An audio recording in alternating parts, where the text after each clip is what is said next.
Assalamualaikum warahmatullahi wabarakatuh. Perkenalkan, nama saya Safar Anastasia Radita Prameswari dengan NIM 150.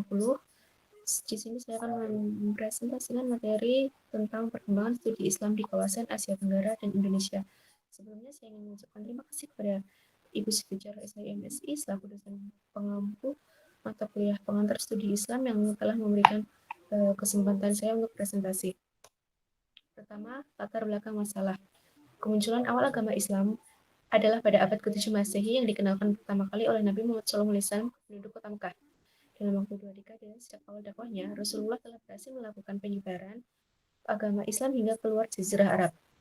Islam memasuki kawasan Asia Tenggara pada abad ke-7 yang disebabkan oleh interaksi dan hubungan baik penduduk setempat dengan para pedagang dari Arab, Gujarat, Bengal, Cina, India, Yaman, Arabia Selatan, dan Iran. Hal inilah yang dijadikan kesempatan pedagang Muslim mengajarkan ajaran Islam pada penduduk pesisir. Ditinjau dari perspektif sosiokultural, Islam Asia Tenggara memiliki kebudayaan yang unik. Penggunaan bahasa Melayu membentuk corak Islam Asia Tenggara yang secara geografis jauh dari Arab. Dan kemudian dari latar belakang tersebut dapat diambil rumusan masalah. Yang pertama, bagaimana perkembangan studi Islam di kawasan Asia Tenggara dan Indonesia. Yang kedua, bagaimana model pembelajaran universitas di Asia Tenggara. Pertama, itu perkembangan studi Islam di kawasan Asia Tenggara dan Indonesia. Terdapat 3 teori penyebaran. Yang teori yang pertama, Islam datang ke Asia Tenggara langsung dari Arab, Hadramaut. Teori ini dijelaskan oleh Crawford 1820 yang menyatakan bahwa Islam di Asia Tenggara berasal dari Arab. Ada juga pendapat dari Kaiser 1859 yang menyatakan bahwa Islam yang datang ke Asia Tenggara berasal dari Mesir yang bermazhab Syafi'i.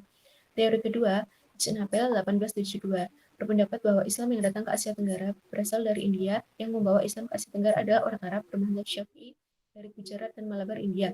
Dagang kota pelabuhan di Dhaka, India Selatan adalah pembawa Islam ke Asia Tenggara. Teori ketiga, Islam datang ke Asia Tenggara berasal dari Bengali yang saat ini bernama Bangladesh. Ini merupakan pendapat dari Fatimi yang menyatakan bahwa orang terkemuka di Pasai adalah keturunan Bengali. Namun hal ini dibantah oleh Drewes yang menyatakan bahwa mazhab yang dianut di Bengali adalah mazhab Hanafi, tidak seperti yang dianut Muslim Nusantara yaitu mazhab Syafi'i. Sekularisme adalah pemisahan pengaturan urusan hidup di dunia dan aturan bersifat keduniawian dengan kehidupan akhirat. Kajian-kajian keislaman di Barat lebih terfokus terutama pada bidang filsafat dan ilmu pengetahuan.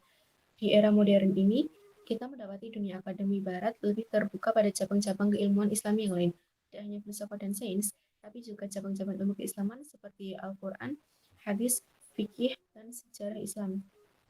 Pengaruh sekularisme terhadap studi Islam di Asia Tenggara. Negara yang pernah dijajah Barat telah dihegemoni untuk menempatkan sekularisme dalam urusan negara, sosial, dan kebudayaan untuk menggeser identitas Islam, termasuk negara-negara di kawasan Asia Tenggara. Namun, ide filsafat sekularisme Barat diakui tak bisa menghegemoni keistimewaan aturan dan filsafat Islam yang didirikan tokoh sekaliber Al-Farabi dan Ibnu Sina. Pemikiran Islam terhadap berdiri tegak dengan segala kehebatannya. Hal ini pula telah diakui oleh para orientalis. Kedudukan umat Islam di berbagai negara di Asia Tenggara bermacam-macam. Secara umum mereka dapat dikategorikan menjadi dua. Pertama, umat Islam berkedudukan sebagai warga mayoritas seperti di Indonesia, Malaysia, dan Brunei Darussalam. Dan kedua, umat Islam berkedudukan sebagai warga minoritas seperti Singapura, Thailand, dan Filipina. Namun, sosial keagamaan bangsa-bangsa di Asia Tenggara memiliki kesamaan, yaitu dalam bidang fikih mereka lebih dominan bermazhab Syafi'i. Kedua, model pembelajaran tiga universitas di Asia Tenggara. Pertama, University of Malaya atau UM.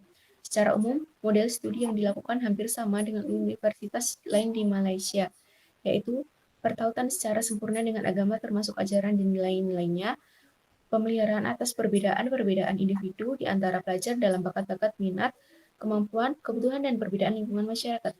Pertautan antara mata pelajaran, pengalaman, dan aktivitas yang terkandung dalam kurikulum, dan pertautan antara kandungan kurikulum dengan kebutuhan murid dan kebutuhan masyarakat tempat murid itu tinggal. Yang kedua, Prince Songkla University, Thailand.